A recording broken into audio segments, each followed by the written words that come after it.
бул ааламда эч нерсе жөндөн жөн болбойт экен деген да.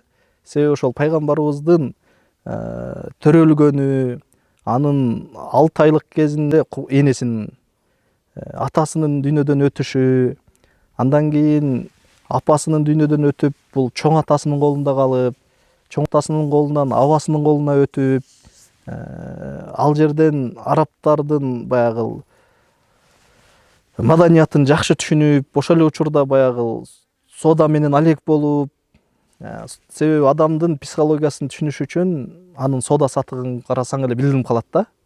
Пайгамбарыбыз ошондой чөйрөдө чоңоюп атканы, анан ошол эң күчтүү эл пайгамбарыбызды моюндабай кайра Мадинага барганы, Мадинадагы жанагы 1000 жылдык согуштун натыйжасынан улам жаштардын калганы, анан жаштарды туура тарбияласа дүйнөгө баягы күчүн өткөрө алат экендигин көрдүк да ошол далилинде. Себеби Византия империясын кулатып коюп атат да.